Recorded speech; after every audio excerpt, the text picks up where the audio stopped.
Welcome to Glass Half Full Moon, where if we didn't reuse old footage for expository reasons, Full Moon Features would go out of business.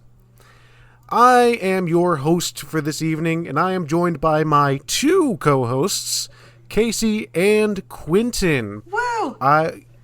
This is a film that required an extra person to help us carry the load. It's a mess. Yeah, I've come along to deal with this bullshit with them today. So Quenton, you have independently of the podcast seen both Demonic Toys and Dollman. Yes. We didn't even say, we watched Dollman versus Demonic Toys. Here's the thing, though. Dollman vs. Demonic Toys isn't a sequel to just those movies. This is also a sequel to Bad Channels. So I was not expecting them to follow up on that ending stinger, I'll be honest. That's the one I hadn't seen, so it threw me the fuck off. Whatever Bad Channels. We'll get there. I'll talk about it. Yes, that's actually... So just off the bat, this movie is roughly an hour long. 55 minutes without credits. 55 minutes without credits. More like 52 without starting credits either. And only about 35 of those minutes is new footage. The rest of it is just a recap of the past films. A phenomenal amount of this movie is flashback.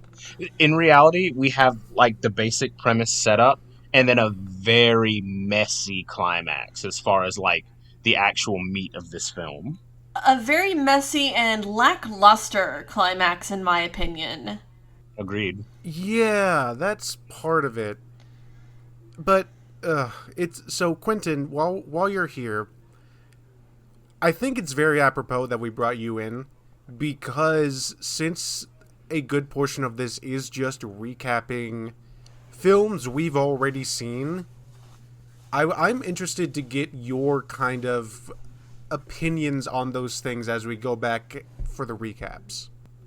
Okay. I remember Dollman pretty significantly, because I didn't hate that one. But I guess we'll start by saying, Casey, was this a good movie? No.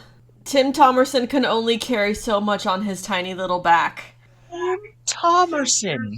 Thank you, Tim Thomerson. In this house, we love Tim Thomerson. So here's the thing about what I realized, or rather, I should say, here's the thing about how this movie affected me, is that it made me sick. Not in a, this is a grotesque, this is a gross film, this is gratuitous. It gave me vertigo. It made me dizzy watching this film. It's so incomprehensible. It's not incomprehensible, it's just a very obvious grab to kind of try and start a full mooniverse and kind of tie some things together in regards to their previous franchises. Or I guess not really franchises, properties. Considering, if it weren't for this, Dollman wasn't gonna have any sort of, like, sequel to it. They weren't gonna continue on with Dollman. Tim Thomerson's already got one franchise with them. They weren't gonna throw on another, as much as we would love to have a Dollman universe. Well, I think the incomprehensibility from Gabe's angle comes from the fact that, like, a lot of the shots in this movie aren't edited correctly. Not to. And if you look away for even a second to take a sip of your drink or to take a bite of food, they've changed locations and now someone is bound and their toys of shifting sizes all over the place. It's easy to get lost. It's there's a lot of things that just made me. It made me feel weird. It gave me like. I started vertigo. to dissociate while I was watching this. A way that I would like to describe this movie, this is like a budget haunted house maze where instead of paying for the actual intellectual properties, they got the knockoff versions, like,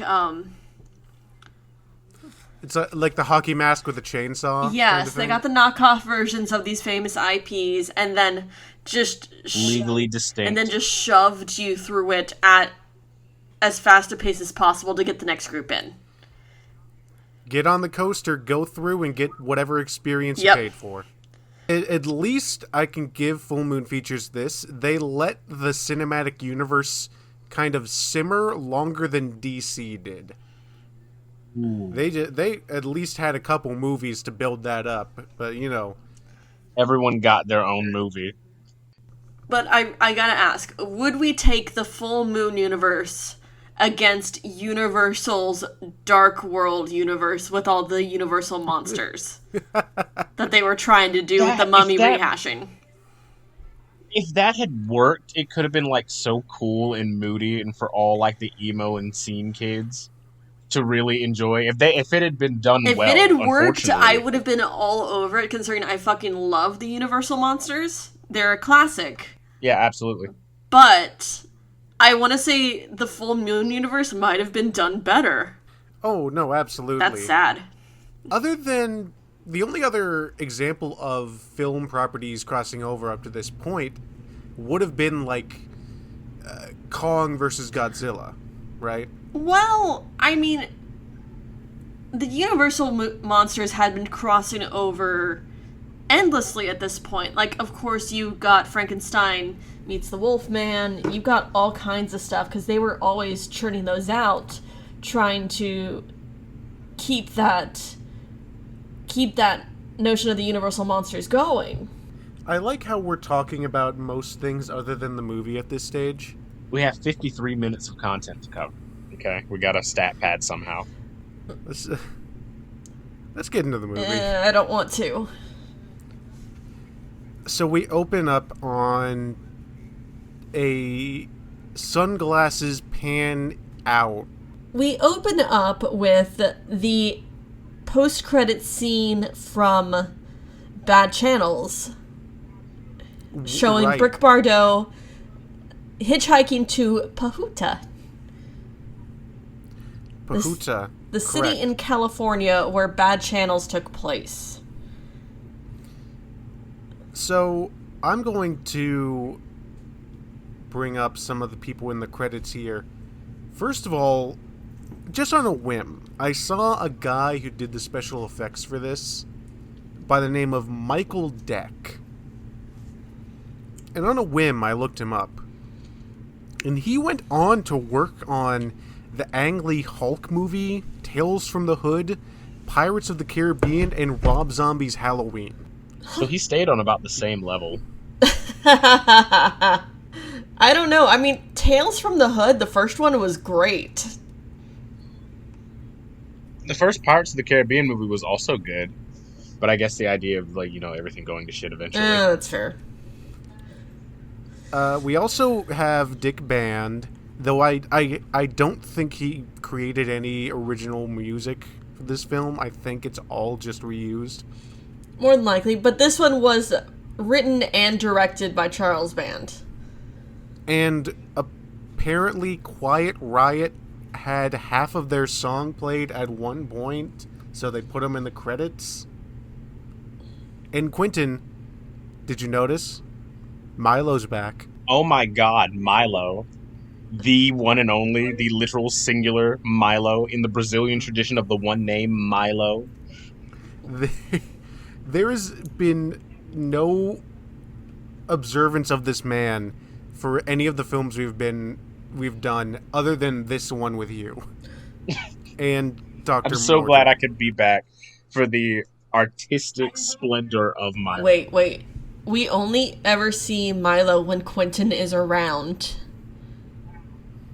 I think they are destined to be soulmates. My track record with Milos is very, very sketchy. I don't typically like Milos, but So this Milo is great. he might be destined to be your arch nemesis. Or your soulmate. Either or. You're gonna have to go to and find out. So we got Milo, we got Quiet Riot, and we open up watching Demonic Toys again. So I guess We'll start off. Quenton, what did you think of Demonic Toys? Um, Demonic Toys is one of the dumbest movies I've ever seen. Um, and that's, and I mean because it's just genuinely I mean, I guess it takes the idea of Chucky and extrapolates it to like a logical extreme, like, oh, Chucky's a possessed doll that's trying to kill this family. What if she like went to the police and then like a policeman saw it and tried to take it to his chief? None of them would be believed, even if it were true. So, I guess, I mean, for an hour, I could have done worse. I could have done more horrible things for an hour and some change. Well, here's the thing. Demonic Toys is a ripoff of another Full Moon franchise. Which is Puppet Master. Which they even play part my of Puppet God. Master in the original Demonic Toys on the security guard's TV screen.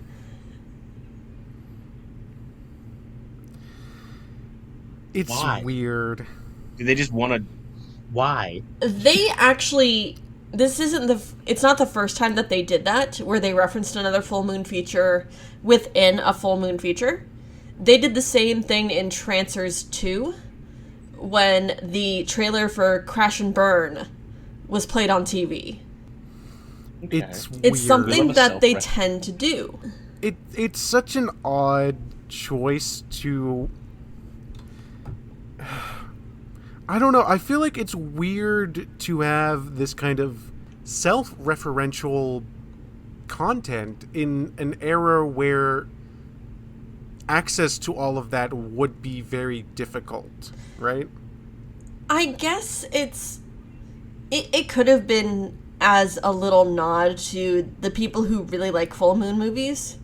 Because, I mean, given that we're on episode 19 now, and Charles Band had a slew of other works before this under Empire. So it's not like he was unknown at this point. It was probably just a little tongue-in-cheek nod to those particular fans. So wait, this isn't. No. What is Empire? Empire... Quenton, Empire was the production company Charles Band had before he started Full Moon. Why was there another one? There was a precursor. It's like when you're watching a sci-fi and they think they get to the end and they're like, fuck, there's an older civilization. There are actually some really good movies under Empire. Like, Empire did From Beyond and Reanimator. Oh, okay. Gotcha.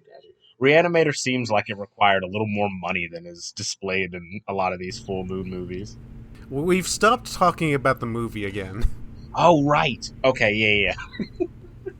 So after we get a recap of Demonic Toys, we open up on a dwarf in a trash compactor smoking a cigar. Is that not what we open on? It's exactly what he's looking at porno mags and chomping on a cigar, listening to some butt rock. Gabe, did that security guard look familiar? Now, everybody knows that security guard. I don't know. Who He's is the he? horrible small man in Meridian. Oh my god, I forgot. His name's Phil Fondacaro. Like, he's been in a bunch of stuff. Yes, He's been in he's been on Disney Channel. He's been everywhere. he is the horrible small man from Meridian. But of course, I wouldn't expect you to remember Meridian because we blocked that out of our minds. Right. Well, he's there, and then we cut to a random vagrant, whom is...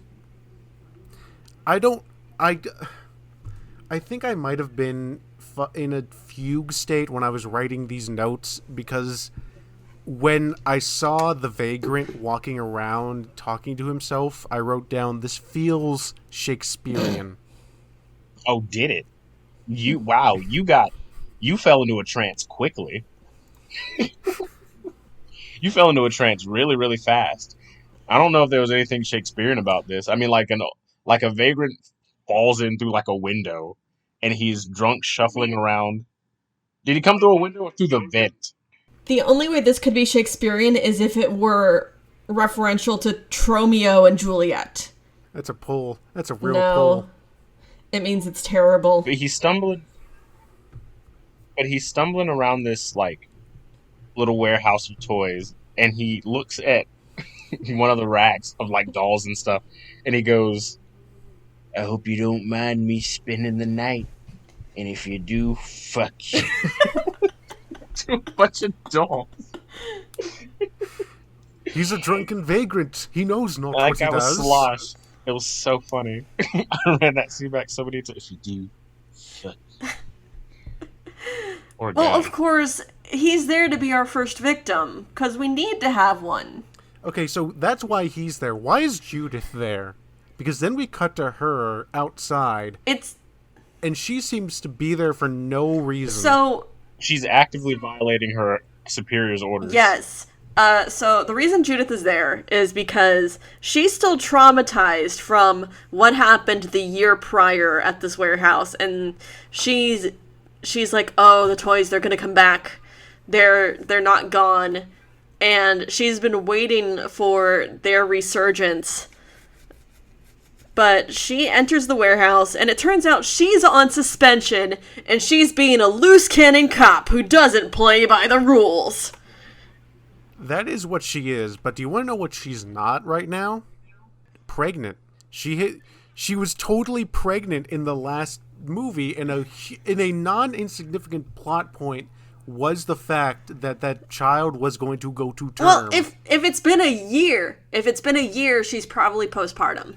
Where's the baby? I know, that is definitely a question raised later on. Yeah, definitely. For the sake of the latter half of this movie, we have to pretend that the baby either is in the father's custody, Who's dead? or retcon. Father's dead. Father's dead!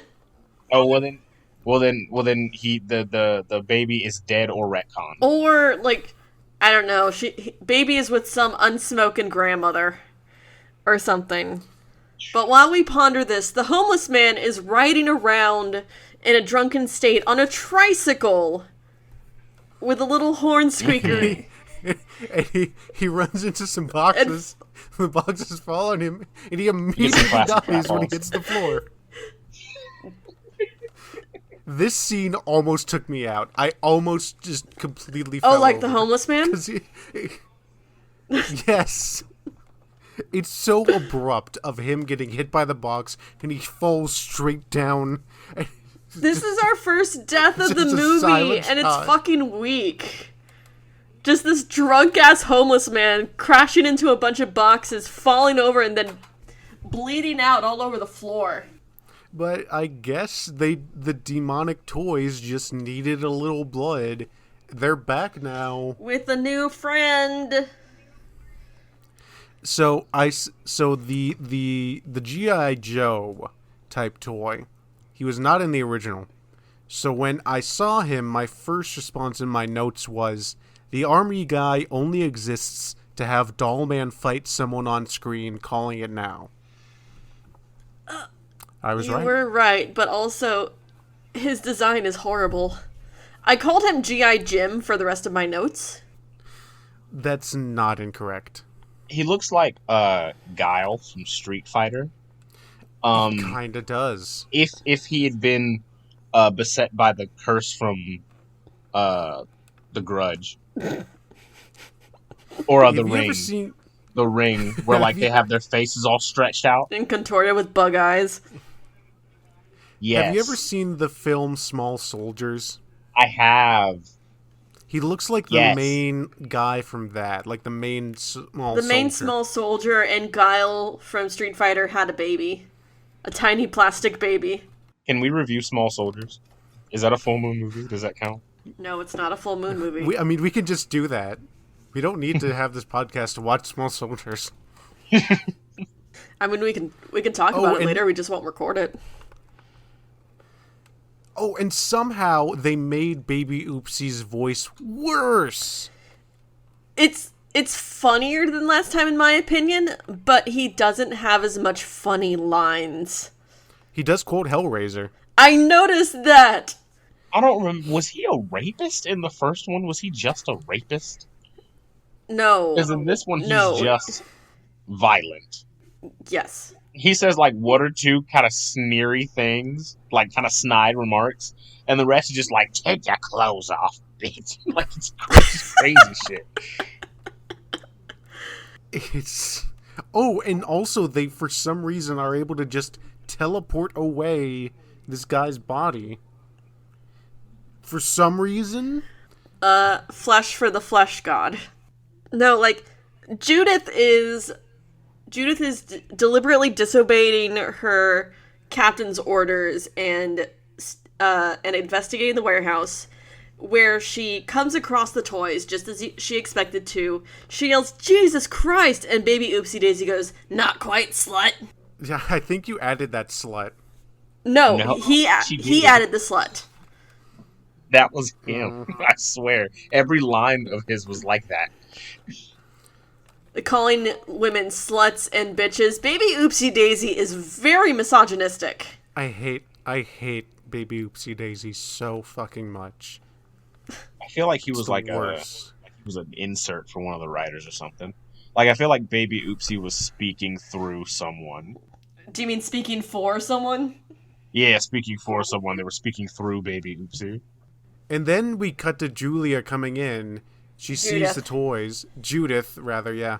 And she starts shooting at them, and baby Oopsie Daisy says the line, "It takes magic to fight magic," which is just a lie. That's not Just true. a lie. Just a lie. What That defeats was them is not magic. It was not established in the prior movie, and is not followed through upon in this movie. So I don't know why he said it. It's... But we need to. Can we comment on the fact that Julia is just firing into an air vent? Right. She's just firing a gun into an air vent in pursuit of these toys. They are clearly like around the corner, and she's just shooting wildly. And when the cops come in, they come in with the dwarf, and they're just... She's screaming, "You're gonna let the toys win! You're gonna let the toys win!"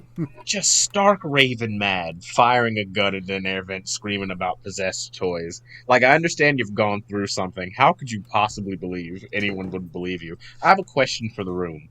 If your life were beset by evil demonic toys and you had to run it with them, you'd almost lost your life, and you had ended the last movie expectant and in a place where you were still alive and you could at least leave, would you not just move? Right. There is no reason she should assume that they will be back. I think she's just paranoid. She got lucky in that regard. And I feel like there's like no reason for her to be the one to set all this off. I feel like someone else could have found the demonic toys and then run into Dollman and gotten him involved. Why is it her? Because like I we get it needed because this to she be a was the last. sequel. Right. We need this to be a sequel. But There needed to be a movie, Quenton. Well, it could have given you some length as far as developing a plot. If we had to go on a little quest to find someone else. No, So- we needed this to be a sequel. Judith gets arrested by her fellow police officers, and tiny security guard is like, "Man, why are the pretty broads always crazy?" And he's just got this crazy big ego. He's an overnight security guard, and he's just like talking to the police like, "Oh yeah, I could have handled this, but you know how it goes, right?" It was at that point I realized his existence in the movie was just to be a bit. But then... It's the 90s, and he's a little person. Like, he only ever could have been a bit in this movie. Well, no, and then he is recruited by the demonic toys. Sure, yeah. I guess, yeah. For a second, and for some reason, he is recruited by the demonic toys. But you know what? Forget that. We're cutting now to someone's kitchen. Straight to somebody's house. Whose house? We don't know. Somebody's house. It's never explained. It is never explained whose house Ginger is in. Is it just her former home? Well, I mean, it would still be her home. She's just tiny. Right. She's just like, I'll just go home and sleep in the drawer in the kitchen. Like, someone had to have put her on that countertop. Maybe she has a little apparatus. Maybe she has like a little ladder. Well, she says she can't get down. Oh, okay, weird. That is weird. So she's sitting in a drawer just tossing out giant balls of tinfoil for some reason. Mm-hmm. I don't know what those are supposed to represent other than giant balls of tinfoil. It's stage business, Gabe. Right. And then we get a kind of good tiny tiny person set, I'll be honest. Like this kitchen countertop set, it plays its part. There's Milo. There's Milo. Milo's There's doing his Milo. job. But let's also bring up the fact that Ginger's whole character is a complete retconning of bad channels. Oh? Yeah, what was she Ginger like in wasn't the Bad one Channel? who was left tiny at the end of the movie. Right. Bunny was. Wait, what? Ginger was the nurse. The nurse was brought back to full-grown size in Bad Channels. That's the only reason that they were able to defeat the alien was because her cart had all that germicide on it. You're right. And I think the reason that they switched it is because Bunny was a high school student. Oh, no. Bunny was a high school student, so they had to switch it to Ginger. Otherwise, she couldn't have a romance with Tim Thomerson. Because Bunny was a high school 60. student. Okay, yeah. I think you pretty much got it nailed on the head. Either that or they just couldn't get the actress back. That too. But I think my explanation is less creepy. Your explanation is the more moral one, so I'm going to go with yours. But it probably isn't that, given Charles Band. But Which no, is she's- funny because Tim Thomerson at the end of Bad Channels is going to look for Bunny. But I don't think he does it in a way that's like intention of romance. He just wants her to know that she's not alone and that she can adapt to being a small person. You're a small person, I'm a small person. We can do the things. But we also get our first shot of Tim Thomerson just kind of walking along the street. Oh, wait. Can we mention the reporter, though? Fucking Collins. Because she's on the counter, and she's in her skinnies, and this fucking guy is looking in the window with this camera, and they have an exchange, and he's pestering her for an interview, some exclusive, and he's like, "Yeah, why don't you give me an exclusive, with your titties out, Of course, I thought we were gonna get our titty shot of the movie because this is a full moon feature, and it was gonna be her just on the counter doing a naked interview with this man. No, he didn't want her to be naked. He wanted her to be in her itty bitty teeny weeny bikini. Which, like, wait, who are you? Who are you? Was, Why are you here? in reference to this scene, my notes say, what the fuck is happening? Why is this person being a fucking freak ass? I'm going to have an emotional breakdown. Do you know what I did at this point in the film? I looked up what Charles Band looks like because I thought this was him. No, this guy is actually a former football player. Are you dead ass? Who is this? Who is this man? He is a former football player. Not for the NFL, but a former football Phil player. Brock? Oh, not for the NFL. Okay. Not for the NFL. Just a former football player.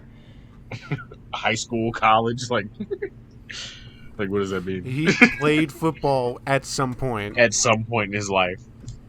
That's what he told But no. them. I'm a former football player.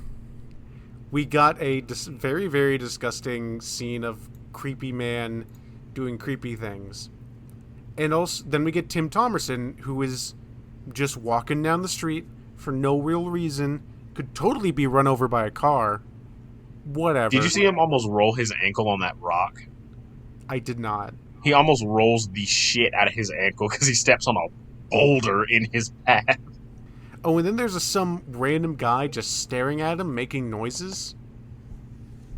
because that's funny. Huh? Ooh. Huh? Ooh. Huh? Ooh. Huh? Then Tim Thomerson walks away, as he should, and then we cut back to Ginger. We get stop motion spider. Stop motion spider attack. Yeah, boy. Stop motion spider attack. Stop motion Tim spider. Thomerson Okay, wait a minute. I'm shoots sorry, it y'all. with a I watched- giant gun. Wait, though. I watched this movie twice, and neither time did I see a giant spider stop motion attack. What is this? It happens on Ginger's counter. It kind of just wires down on top of her radio and startles her. Because it'd be a normal-sized spider to us, like a little common house spider, but to Ginger, it's massive. But who comes to save the day and shoots it to fucking pieces? Brick Barjo, Exterminator. This is what I'm talking about. You look away from the screen for 0.5 seconds, and Eight-Legged Freaks in its entirety is played out on the screen, and you've missed it. No, the difference is Eight-Legged Freaks is actually better because it has David Arquette in it. Good old David Arquette. Former heavyweight champion David Arquette. Well, here's the thing. The stop-motion spider in Dollman was David Arquette. Voiced by David Arquette. Yes, correct. Way before he even did Eight-Legged Freaks, he knew he was meant to be facing off as a spider. So, yeah, Tim Thomerson comes in. He is like, yo, I'm a tiny guy, you're a tiny girl, let's fuck. And then they do.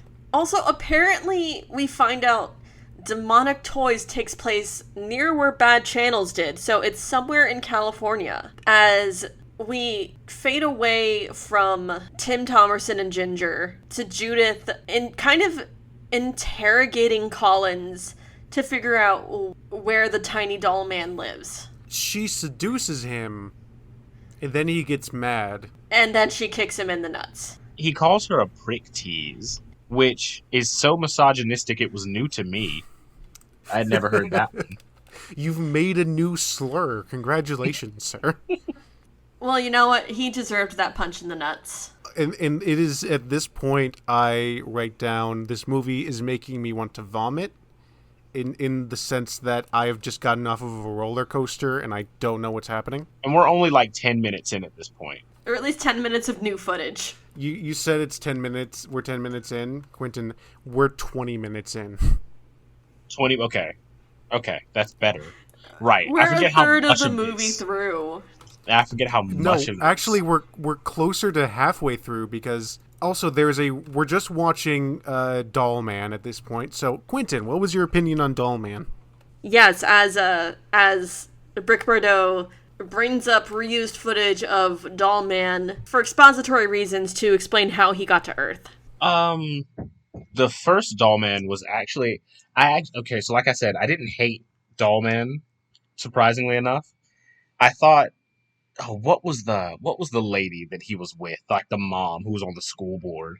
Maria. I thought she was like probably the best character that's ever been in one of these movies. I thought she was really solid. Like, she seemed like a real person and she had real concerns and she had like an actual plan to deal with the gangs, and her reason for dealing with the gangs was like a real reason that you can imagine a mother in an inner city would actually have.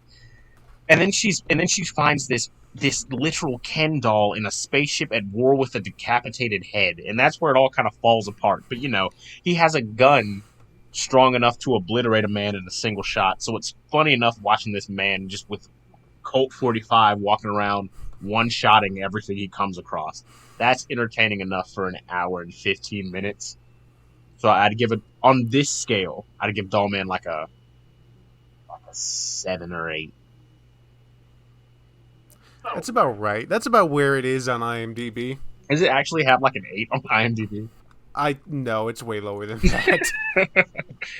We like It's it. 5.2. Right, sure. We like it. It's one of the better ones of the Full Moon movies that I've seen. Well, it helps that it takes itself so seriously. Deadly seriously. And that's its, Right. it's its greatest strength. It's just like, no, this is all on the up and up. This is just a hard-boiled sci-fi crime noir. But a tiny man falls to Earth. Tim Thomerson's characters are just so wonderfully thick. And I don't mean thick with two C's, I mean they're so hard-headed. Right. They're so serious. Hard-boiled to the point of being leathery. Yes. The yolk has gone green and gray. It's been boiled too long. Oh, and so Ginger is just 100% into Brick Bardo. They fuck. Well, first she explains how she got tiny. Right, which is just a recap. And at this point, they retcon bad channels. What did you get from Bad Channels, Quentin? Because I thought Bad Channels was fine. Casey thinks it's one of the better ones we've reviewed. And I had a lot of fun with it. From what you experienced in this recap. I watched this scene so many times because every time I blinked or broke focus for even a second, I was like, wait, what? They're in vials, what? They're in who? What? They want these women for why? The aliens want the women for the music? What? They want to use the women for music? I had to watch it like 17 times. And when I was done, I was just upset I had wasted the time. To be fair, a quick little recap isn't going to do the actual movie justice. Considering the actual Bad Channels had a soundtrack done by Blue Oyster Cult. Wow, really? Why? Does Charles Band know them? I guess. Apparently. Apparently he's good friends with fucking John Carpenter. Oh, that's weird. That's weird. I feel like the indie horror scene is close, though. Yeah, I mean, the horror is a very tight-knit community. Mm-hmm. I will say that much. People tend to be friends with everybody. So, one of the things I will say about this Bad Channels recap is I feel like Tim Thomerson could have, or Brick Bardo rather, could have been like, oh yeah, those kinds of fungus people, I've dealt with those things before. Or something like that to make it feel a little bit more connected. Right? Yeah. This whole movie doesn't feel connected. That's all. Right? I don't know how it could be an afterthought, but it's clearly an afterthought. Like, I don't know how it could be an afterthought given the movie is called Dollman versus Demonic Toys, but like the actual connectivity of all of this is very clearly the last thing that they had in mind. Like, even just him making a small reference to being familiar with this race of aliens could have gone a long way. Yeah, but after Ginger finishes up her little rehashing, we get a tiny sex scene that Judith walks in on. So, correct me if I'm wrong, is she only looking for Dollman because he is tiny? Yes. Mm-hmm. That is the only reason? Yeah. Yes. Because he can fit in the vents. I don't even think she knows about his wild-ass gun. No, she doesn't. It's just because he's tiny. Yep. You know what? Glad we got that over with. That's fine. Straightforward and to the point. Judith has recruited Brick Bardo and Nurse Ginger to join her party, while security guard Ray is sacrificing hookers to the toys. Right. Say that again, Casey, but then consider your life choices. That was a very succinct explanation of what was going. That's straight to the point. That's what the movie does. It just cuts to okay, this is what we're doing. He's sacrificing hookers. He's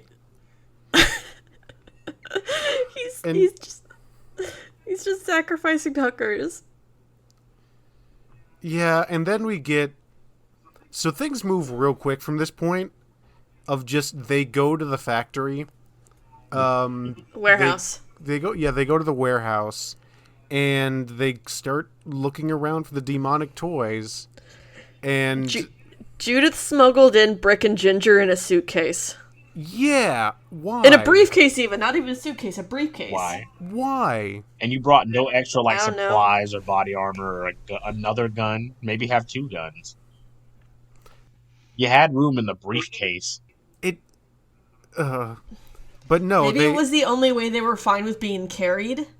Because it's like, if I'm that small, I don't want someone's hands all over me.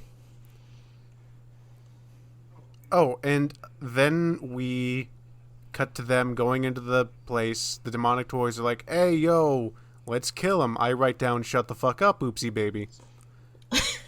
And then Brick Bardo blows up the toy robot, which is utterly fantastic. There's a lot of good exploding creature effects in this film. Sure, they had that on lock, but you can't talk about Brick Bardo blowing up the toy robot before we mention it absolutely drilling Julia. Drills the shit out of Julia. Just full salvo. Judith. She takes a full salvo of robot laser bolts to the abdomen, and she... But first she shoots a tiny security guard. Correct. She shoots tiny security guard, but yes, Judith is dead. I guess her child is just an orphan now. Or retconned. Maybe it just didn't exist. The child fell into some kind of Schrodinger vortex where if Schrodinger's baby. If Ginger is actually supposed to be the other lady, then maybe her baby didn't exist. That's all I'm going to say on that. Is this just a different timeline? Maybe. It's just Schrodinger's baby. It's to the left of what we had before. So there's future Trunks with the androids. Is this future Trunks with Zamatsu? Yes. That's exactly what we're dealing with. Glad we got that cleared up. Everything is the same except for these few key details.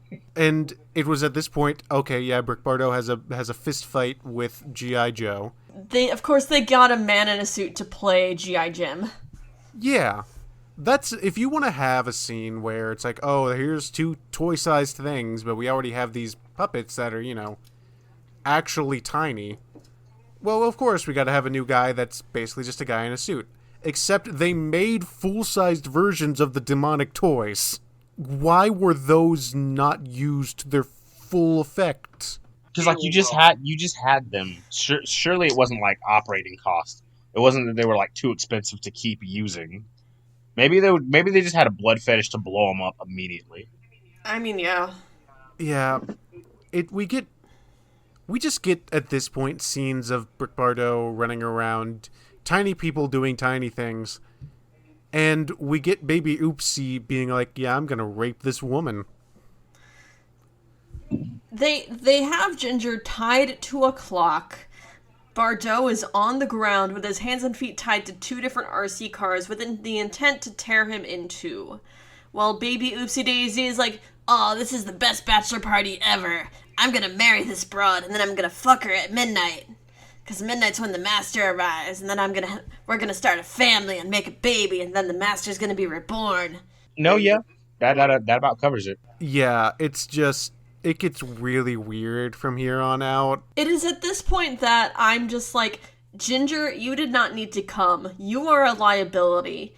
You keep getting yourself captured, and you are only here because of this tiny little plot point. You are only here to be sexually assaulted. Oh, and we also now get a scene of... So Ginger breaks out of her binds, frees Tim Thomerson. We get a wonderful shot of a little doll just being dragged behind a RC car, which I found very funny. That was a cute shot. And we get the scene of Tim Thomerson fighting G.I. Joe. He gets stuck in a light socket? No. An electrical socket, yeah, an outlet. So the fight scene's actually kind of dope. I mean, not dope in the sense that it was a good fight, but dope in the sense that, like, oh, we're actually trying with some choreography here. Like, oh, there's something's happening. Right, something's happening. There's like a swing, and then another swing, and a third swing, I think. And then the soldier boy goes for Tim Thomerson with a good old straight sword stab, and Tim Thomerson does an evasion and gets stuck in the prong area, whatever it's called, the outlet. There we go. And it fries the thing. And then he disappears. You don't. I don't think you actually see him like all melted and fried, which is disappointing. No, he just turns into dust. He fizzles away. But we did fail to mention that we get more reused footage from Demonic Toys for expository purposes. Oh my god. Yeah, we got the fucking freaky Mac and Me baby. We got the freaky Mac and Me baby being given to a bunch of trick-or-treaters. I saw Demonic Toys so long ago that, like, when that scene came up, I was just like, fuck. I looked away. I blinked and now we're here. Oh, and then we get Baby Oopsie just sexually assaulting a woman for too long, I should say. It was too long of a scene. But also, can I just commend the fact that when Brick Bardot is fighting with Jack Attack, they had to make a giant Jack Attack face for Tim Thomerson to jump onto to keep it to scale. Oh yeah, the craftsmanship. That was very funny. Again, there's Milo. Milo's doing God's work. Who else but Milo? And so yeah, he shoots Jack Attack. Jack Attack's head explodes, which, that was a good head explosion. Yeah, solid. And we get Baby Oopsie's the final boss. He's sexually assaulting this woman. I have in my notes, what do you think this actress is thinking as she is being stripped down by a man in a giant baby costume? A giant baby costume whose head is just way too fucking big. What she's thinking is she's not taking her tits out for this. She's not going to let him get her for this bullshit. She's not going to be sexually assaulted by a big baby doll and have him rip her bra off. Because she's on the bed and she's chained up, and he like, with a flick of his wrist, like, rips her dress off. So we're right there. That's true. The only boobs we got in this quote-unquote movie were just on paper. Right. They were just, like, on the... Implied boobs. They were on, like, the little, like, horny mag pullouts that security guard had taped behind his desk. We had a phenomenal amount of restraint, and I think it was because of the actress just being like, no. And Possibly. Baby Oopsie says the famous line, doing the nasty. Ew. But then they just kind of shoot Baby Oopsie. Oh, we gotta talk about. I don't actually remember how. I remember how this breaks down because I literally watched this last night. So he's ready to just go in. Tim Thomerson jumps through the window. His gun's drawn. Baby Oopsie's like. Not to mention this takes place in a dollhouse. Right, literally inside a dollhouse. Baby Oopsie is like, if you pull that trigger, I'll break her neck. Whatever. Tim Thomerson drops the gun. Baby Oopsie then says, I'm ready. It's all ready now. I've got all the tools. Immediately, Ginger goes, all the tools, eh? And she knees Baby Oopsie in the dick. And he lets her go, and Tim Thomerson forces his gun over into his hand, because remember, he can recall his gun into his hand a la Thor. And then, he's got magnet hand. And then he shoots Baby Oopsie in the face like 8 times. I forgot that the solution to the problem was Baby Oopsie grew a dick. Literally. and notably, it isn't magic. Oh, I guess if you want to say he magically grew a dick, then there. But that's, I don't know, even for Charles Band, that's a stretch.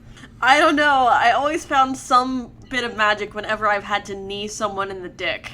Okay, maybe it's all about your interpretation of magic. Possibly. But it's so anticlimactic. It's like our big bad Baby Oopsie gets just fucking shot. Series villain. And that's how he goes down. Just gets shot. Like some random man in Detroit just is gunned down. Baby Oopsie becomes a statistic. And our movie ends with Brick and Ginger getting into a taxi to head back to Pahuta. That's still just fun to say. Pahuta. And that's the end. Quote-unquote movie. Yeah, they make like a little joke to the cabbie about being small and horny or something, and then they drive off into the night. No, short on patience. Short on patience. There we go. There's the pun. And they drive off into the night. It was very bad. So terrible. It just didn't need to exist ultimately. Like, if you're an avid fan of full moon features, if you're genuinely going on this journey with us, listen to this episode. Just don't watch the movie. Just listen to the episode. You've gotten all the important bits from this. I mean, yeah, this would cost you roughly the same amount of time as watching Dollman versus Demonic Toys, and honestly, we're saving you the discomfort. Right. So, I assumed that this would have been a shorter sort of episode. So, I told you both individually that I had a surprise. And this was born out of the fact that, I mean, literally I could have written a better script. So I did. What? You wrote a treatment. No, what the fuck? Oh no. No. Oh no. Dollman vs. Demonic Toys by Glass Half Full Moon. Interior, night. Toyland warehouse. Mark Wayne is shown as the security guard. He got the job due to him being so close to the previous guard and knowing how things worked. Pan over his desk. Pictured is a box of chunky chicken, as well as a loaded pistol. Mark remains paranoid after his encounter with the demonic toys. Pan in on Mark eating chicken. Then to a TV over his shoulder. Featured is Ginger, now a spokeswoman for Toyland. There are few jobs fitting for a foot-tall woman. Remember that Toyland is the place to get toys so realistic Camera pans out to show Ginger in a dollhouse. that they might as well be alive. Mark scoffs as he shuts off the TV. Living toys. If only they knew. Mark tosses his empty chicken box into the trash can. Afterwards, he hears a noise from within the warehouse. Grabbing his gun, Mark goes to investigate. After some searching, he finds a vagrant that managed to break in and bust his head on a staircase. This man is clearly intoxicated. Where am I? I've got a splitting headache. Dude, you cracked your dome all over the floor. The janitors won't be happy. Janitors? Did I fall into the schoolhouse again? Stay there. I'll call 911. Camera pans along the blood as it drips across the floor. The blood eventually leading to the cracks where the previous summoning of the demonic toys took place. A faint red glow can be seen. Exterior, day. Pahuta Police Station. Camera opens on Judith. She sits at a desk while drinking coffee. She is retired to Pahuta, a place she would have considered a small town with little trouble. She is wrong, as computer reads a report of the events of bad channels. Alien mold and shrunken women. What has my life come to? Judith looks down at her desk, a photograph featuring herself, Mark, and her newborn child. Mark has become a godfather to the newborn, in all but name. She smiles as the picture, then she hears someone clear their throat. Judith puts the photograph face down to show Brick Bardot stood on the chair across from her. Officer Bardot? I'm sorry, I didn't realize. Didn't realize I was standing here. I get that a lot nowadays. And it's just a Brick. I'm not an officer in this world. Once a cop, always a cop. Doesn't matter how many light years it's been. Light years is a measure of distance. Right. Well, you said you're familiar with what happened here? Yeah. Plemorians from the Bardock system. Nasty pieces of work, those guys. Typically, when you break their stuff, the victims go back to normal. But from what I heard, there's still one woman still shrunk. That's correct. She's currently working as an actor for toy commercials. Only place someone your size can get some clothes. Brick removes his sunglasses and looks them over. Trust me, I'm well aware. Well, let's get to business, shall we? Right. Tell me all we need to know about these, Plemorians, and we can get this paperwork handled. Camera pans out on them filling paperwork. Interior, next night, Toyland warehouse. Ginger and a film crew are present filming a new commercial. Ginger is perturbed by the location. Remind me again why we need to be here. Because, Dollface, this place has all the sets and costuming a fella could ask for. Call me Dollface again, and I'll stick your prick with a sewing needle. The film crew all chuckle, leading to the director getting red-faced. Whatever. Just get changed, and we can get out of here before midnight. Ginger flips him off and goes to get changed in a dollhouse. Camera shows a close-up of Ginger's face as she gets dressed. In the background, the film crew gets set up. However, one by one, the film crew gets taken out, and all until Ginger is the only one left.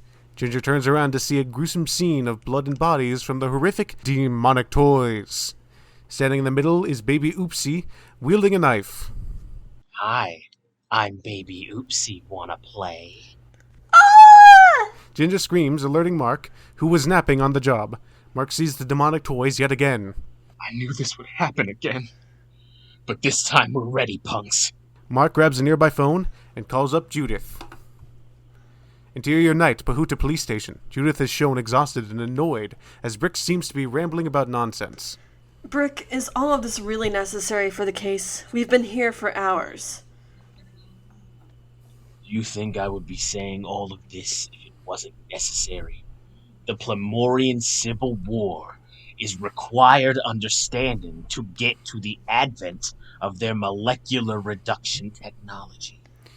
Judith puts her head in her hands as Brick continues to ramble. Then a phone call reaches her desk. She picks it up and answers. This is Officer Judith. Wait, Mark, what do you mean they're back? Okay, I'm grabbing my gun. I'll be there soon. Judith grabs her pistol and quickly gets up from her desk. Hey, wait a minute. What's going on here? Official police business. You need to stay here. What happened to once an officer, always an officer? Judith stops and turns around. She considers the unique skills that Brick has at his disposal. You really want to help? Well then, Dollman, how about we go kill us some demonic toys? Hire me, Charles Band. I guarantee I will not charge any more than any of the other fuckers you hire to write your bullshit. But with you, he might actually have to produce competent works. And that doesn't seem to be the MO of the studio. We're here for tax write-offs, okay? Went into a fugue state for roughly an hour and just kind of pumped this out. And it's like, this movie should have written itself. I think is ultimately the point I want to get across as we come into the ending here. This movie should have been this is real easy money. But shit. Okay, hold on though. Is either property represented strong enough to guarantee something like that? Dollman and what was the other one? Demonic Toys and Bad Channels. No, right, Bad Channels. I have never even heard of the other one, even among Full Moon features. Like as far as it being less known than Demonic Toys or even Dollman. I don't know if this was destined to be a hit. I don't know why this happened though. I don't know if they thought it was destined to be a hit. I don't know why. I want to know why. Maybe Tim Thomerson needed some quick cash, and they were like, "Okay, we'll write up something quick for you." Have you guys considered like trying to get Charles Band to review a movie with you? Well, Charles Band has his own podcast. Okay, then. Honestly, I don't think he would take too kindly to us. I don't think he has. I feel like he would be like one of those people who is always like Googling his own name. So if you guys literally were like a podcast that wants to get sponsored, and so they just start mentioning the sponsor every episode, I think you could at least get his ear. He might mention you on his podcast. I would hope so. Here's the thing. I want to ask why. Is it for money? Are you a misogynist? Are you a racist? What is going on? That is something I have asked myself several times, which is you don't give a fuck about what you're putting on screen. So why did you decide to put nothing on screen? Like, you could have done whatever the fuck you wanted. You could have had the characters say whatever the fuck you wanted. But instead, you chose nothing. Instead, you chose to call a woman a prick tease. So, I guess the question is, would either of you recommend this film to anyone? No. I already very handily said no. Not even as a drunken fun time, no. I don't think there's any drug you could take that would make this more fun.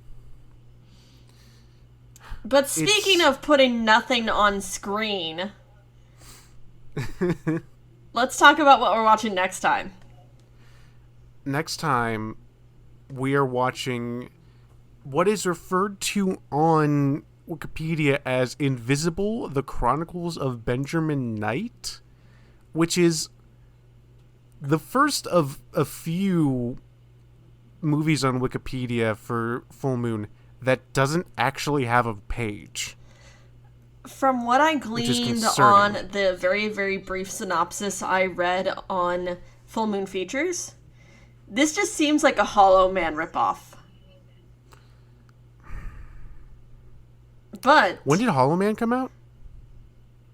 After this, but still, this is definitely an Invisible Man movie. Okay. But I think let's go back to talking about better stuff and leave Dollman versus Demonic Toys buried in the warehouse with the Ark of the Covenant. And with that vagrant. Yes. But anyway, I hope all of you have an absolutely horrible evening, and just give Tim Thomerson better roles. He deserves it. Like, I don't know the man personally, but he seems like he could do some good stuff if you gave it to him. Is he alive? Yes. Okay, that's good. Bye, everybody. Goodbye.